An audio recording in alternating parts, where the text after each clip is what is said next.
New pension scheme retired कर्मचारी अधिकारी महासंघ हिमाचल प्रदेश के प्रदेश अध्यक्ष डॉक्टर संजीव गुलेरिया ने कहा कि जयराम सरकार अपनी निश्चित हार को भांपते हुए कर्मचारियों को भ्रमित करने का असफल प्रयास कर रही है।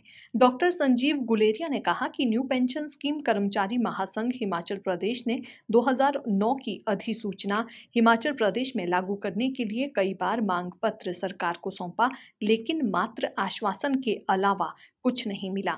डॉक्टर संजीव गुलेरिया ने मुख्यमंत्री हिमाचल प्रदेश जयराम ठाकुर से आग्रह किया कि एनपीएस स्कीम में कार्यरत सरकारी सेवा में कर्मचारी अधिकारी वर्ग को 2009 की नोटिफिकेशन नहीं बल्कि पुरानी पेंशन व्यवस्था बहाल की जाए। डॉक्टर गुलेरिया ने कहा कि सरकार अब सिर्फ कर्मचारियों के 58 साल से पहले मरने पर उसके परिवार को पेंशन देगी। ये सब सरकार की नकारात्मक सोच को दर्शाता है। डॉक्टर संजीव गुलेरिया ने ओपीएस यानी पुरानी पेंशन बहाली करने का शीघ्र अतिशीघ्र आग्रह किया। डॉक्टर संजीव गुलेरिया ने कहा कि ऐसा न होने पर उपचुनाव में सरकार को हार का मुंह देखना पड़ेगा। देखिए, प्रदेश में एनपीएस में जो कार्यरत कर्मचारी हैं वो उनकी संख्या 1,20,000 के करीब है। और अब ये जो उपचुनाव हो रहे हैं 3 विधानसभा और एक मंडी लोकसभा चुनाव क्षेत्र में, इसमें जयराम सरकार जो वो अपनी हार को देख के थोड़ी बौखलाई हुई है और सिर्फ कर्मचारियों को ये मतलब शुशा छोड़ दिया है। देखिए, हमारा जो एनपीएससी है, new pension scheme employ association Himachal Pradesh जो है, जो सेवारत कार्यरत कर्मचारी हैं, उनका प्रतिनिधिमंडल मुख्यमंत्री को हर जिले में एक बार नहीं सैकड़ों बार केंद्र सरकार की 2009 की जो नोटिफिकेशन है जिसमें कि एनपीएस एम्प्लॉइज की अगर सर्विस के दौरान मृत्यु होती है तो उसके परिवार को पुरानी पेंशन का प्रावधान है। ये 2009 की नोटिफिकेशन और केंद्र सरकार और हमारी पड़ोसी पंजाब सरकार जो वो बेनिफिट एम्प्लॉइज को दे रही है। अब चुनाव में हार को देखते हुए ये एक इन्होंने नया शोशा छोड़ दिया कि इनको पहले क्यों नहीं याद आई इस अधिसूचना को जारी करने की।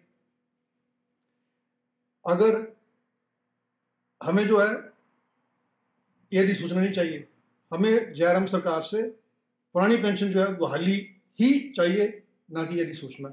अगर सरकार पुरानी पेंशन बहाल नहीं करेगी तो ये तीनों उपचुनाव और एक मंडी लोकसभा चुनाव क्षेत्र जो है भारतीय जनता पार्टी की जयराम की सरकार ये सारे चुनाव हार जाएगी। और मैं एनपीएस जो हमारे एम्प्लॉइज हैं उनसे अपील करूंगा, उनके परिवारों से अपील करूंगा, मैं अपने रिटायर्ड जो एनपीएस एम्प्लॉइज साथी हैं उनके और उनके परिवारों को और उनके रिश्तेदारों को अपील करूंगा कि इस सरकार को सबक सिखाने का सही मौका 30 अक्टूबर है। इसमें यह नहीं है कि हम भारतीय जनता पार्टी से नाराज हैं तो कांग्रेस को वोट दें, ऐसा कुछ नहीं है। हमें भाजपा को कांग्रेस दोनों को सबक सिखाना है, क्योंकि पंजाब में कांग्रेस की सरकार है और वहाँ पे भी पुरानी पेंशन स्कीम लागू नहीं कर रही कांग्रेस सरकार। और हम कैसे मान लें कि यार कांग्रेस सत्ता में आती है तो ये पुरानी पेंशन बहाल करेगी। कांग्रेस ने जो पुरानी पेंशन जो है वो बंद की हुई थी। मेरा आप जो फतेहपुर की जनता है उनसे मेरी अपील रहेगी, एनपीएस कर्मचारी जो रिटायर हैं और जो कार्यरत कर्मचारी हैं सरकारी सेवा में, वो अपना और अपने परिवार का जो वोट है वो डॉक्टर अंशु शान को दें, उनको चुनाव में विजयी बनाएं, जो क्योंकि वो ही हमारी पुरानी पेंशन बहाली के लिए आंदोलनरत हैं, आंदोलन कर रहे हैं।